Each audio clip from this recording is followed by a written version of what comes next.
दोस्तों, आज की इस वीडियो में हम बात करेंगे इंग्लैंड में कही जाने वाली एक बहुचर्चित कहानी की। ये कहानी है ब्लडी मैरी की।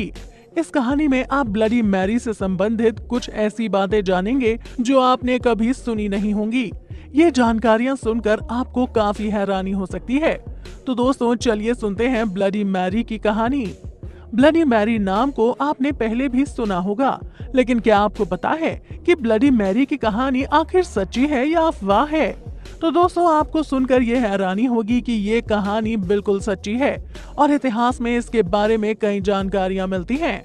दोस्तों, ब्लडी मैरी और कोई नहीं बल्कि इंग्लैंड की रानी मैरी ट्यूडोर थी।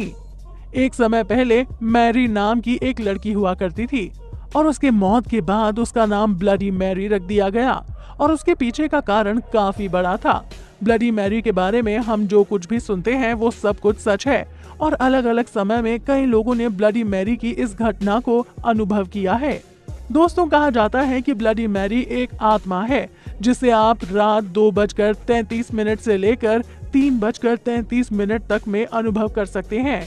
कहा जाता है कि एक मोमबत्ती लेकर एक बड़े शीशे के सामने खड़े होकर ब्लडी मैरी का नाम 3 बार लेने से आपको ब्लडी मैरी की आत्मा उस शीशे में दिखने लगेगी। ये हम नहीं कह रहे हैं, ये उन लोगों का दावा है जो ब्लडी मैरी को देखने का दावा करते रहे हैं।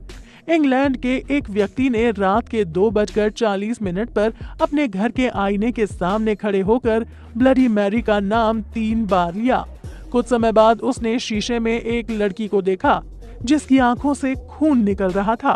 कुछ सेकंड तक उस लड़की का चेहरा शांत रहा और कुछ देर बाद उस लड़की ने शीशे से बाहर निकलकर उस आदमी की आंखों को नोच लिया। लेकिन फिर भी वो आदमी जिंदा बच गया क्योंकि वो खुशनसीब था। लेकिन कुछ ऐसे भी लोग थे जिन्होंने अपनी जान भी खो दी थी। दोस्तों, ऐसा माना जाता है कि अगर कोई ब्लडी मैरी का नाम 3 बार पुकारने के बाद स्टोल योर बेबी कहता है तो उसे और भी ज्यादा गुस्सा आने लगता है। इसका मतलब है कि मैंने तुम्हारे बच्चे को चुरा लिया। इसके पीछे की कहानी भी काफी रोचक है।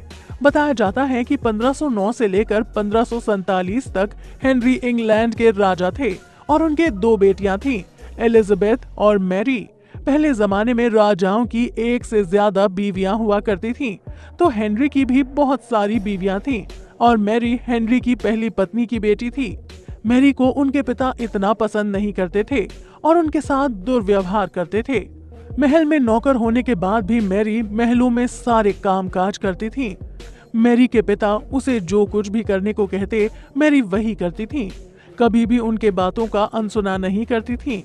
इसके बाद साल 1547 में राजा हेनरी की मौत हो गई और उनके पिता के मरने के बाद प्रजा के अनुसार मैरी को इंग्लैंड की रानी बना दिया गया।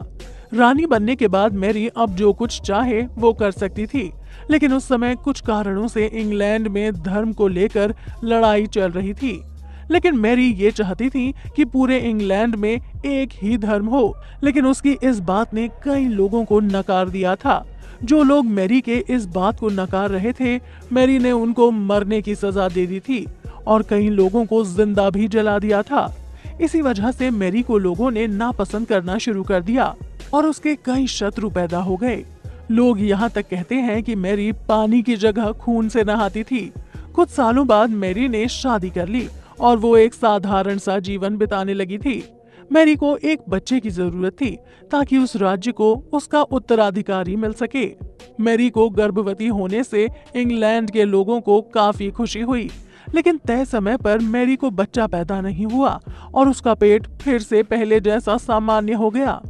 बाद में पता चला कि मैरी के पेट में बच्चा नहीं, भूत निवास कर रहा था। लेकिन थोड़े दिनों के बाद मैरी फिर से गर्भवती हुई, लेकिन फिर से मैरी